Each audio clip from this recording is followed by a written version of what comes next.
And so what I did was I started to design haircuts. And one haircut I had was the old man. And I shaved my head up here just like this. I did this. And I would keep the hair on the side like an old man has.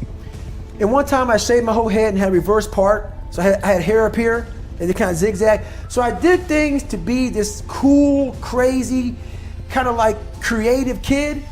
You know, like Crisscross came out. I was crazy, man. But I was a crazy cool kid in school. So I look in the fucking mirror, I see this letter, I'm fucked up, and I'm like, you know what, man, no one's coming to help me. In this mirror, it wasn't my mom, it wasn't Principal Freeman, it wasn't my dad, it was me.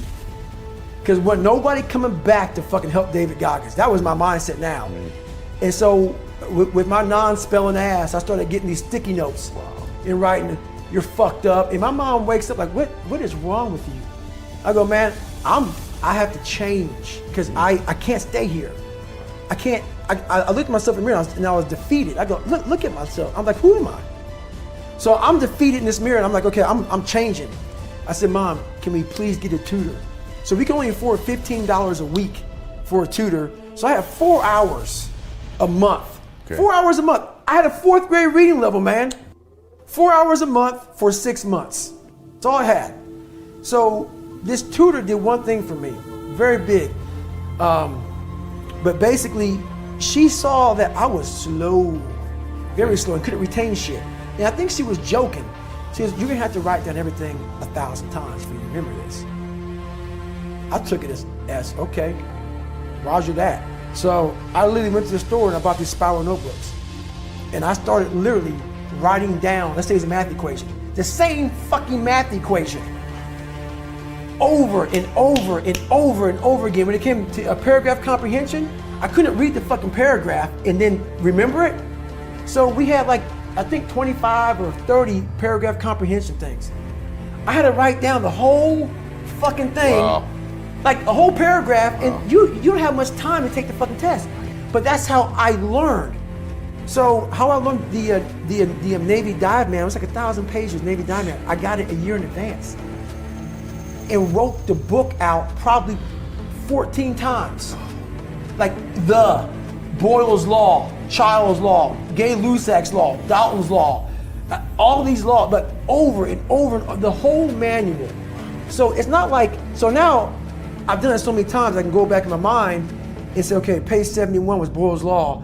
And I'm looking at it right now, and I remember writing it down so many times that it takes me to say, okay, I got it. And I can write it down almost verbatim so that's how I learned even to today. But the work ethic, people think I became this guy from running. No, I became this guy from fucking studying. I had to study for hours. What might take you an hour to learn, take me 2 days. So that's where, at the table, and my best friend Johnny remembers me like, God, you just changed. Something happened. I got obsessed. I gotta figure this out, man. I'm not going anywhere. I'm starting to lie. So when you have a messed up foundation, I started lying about everything. I wanted people to like me.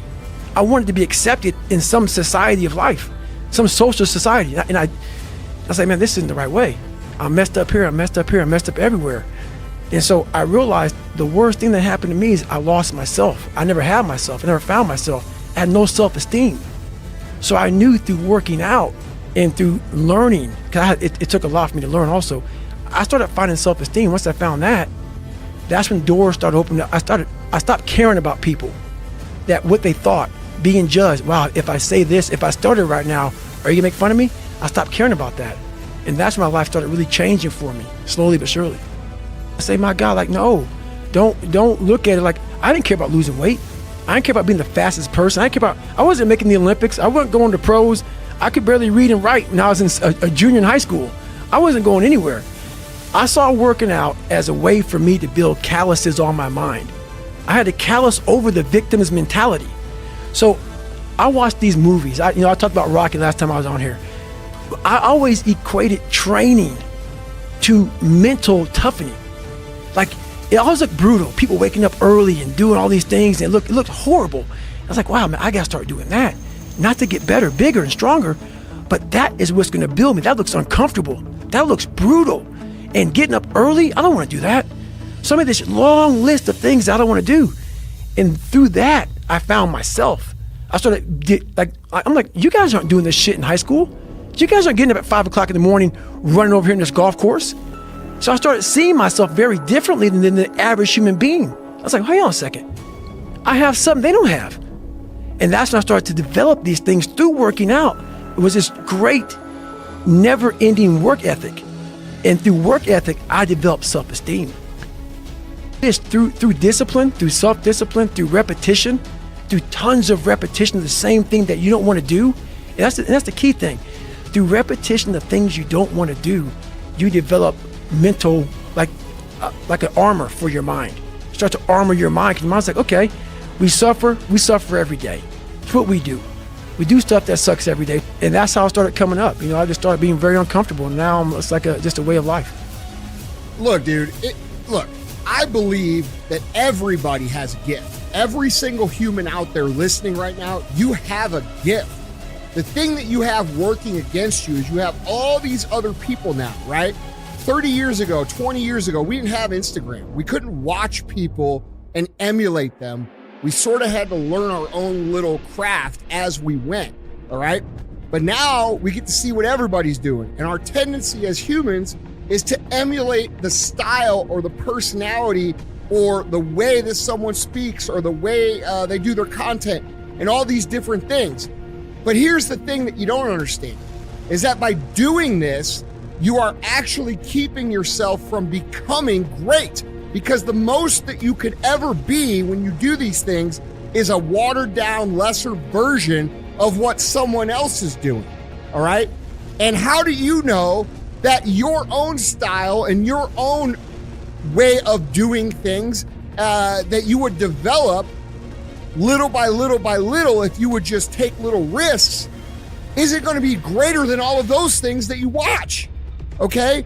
You cannot be great being a lesser version of what already exists. You can only be great when you execute against your own potential and do your own development. And that means getting up there and looking like a clown. And it means taking little bitty steps forward every single opportunity you get.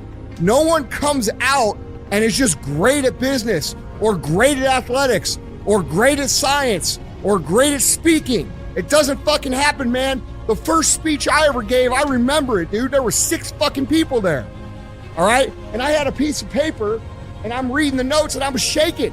I was freaking the fuck out. There's 6 people. 6. That's where I started, man. So, this isn't a gift. It only seems like a gift because I worked so hard and so long to develop it. And you guys have to do the same thing if you want to be great.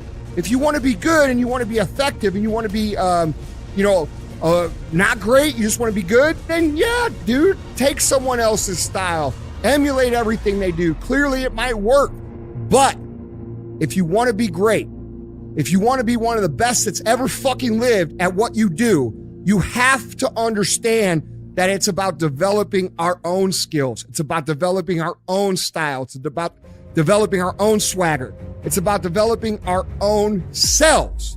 And we don't do that when we constantly look at other people and admire them or look at them for an example or steal their shit, like so popular out there these days. So if you want to be great, guys, you have to put in the work. You have to put in the talent. It's not that everybody doesn't have the potential. Everybody has the potential.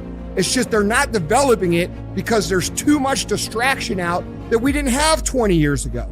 So when I'm coming up, dude, I don't have people to look at. We didn't have the internet. We didn't have social media. We didn't have all these things. We had books.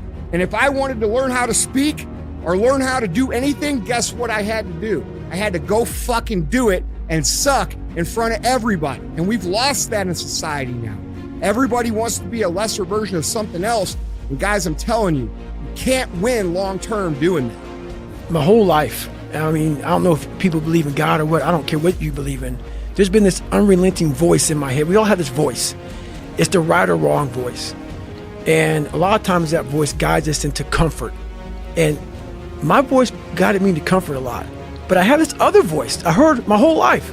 saying, hey, motherfucker, what are you doing? Nah, man, we got to go over here. We got to go over here to that rock pile over in the fucking corner where nobody's at. That's where victory's at.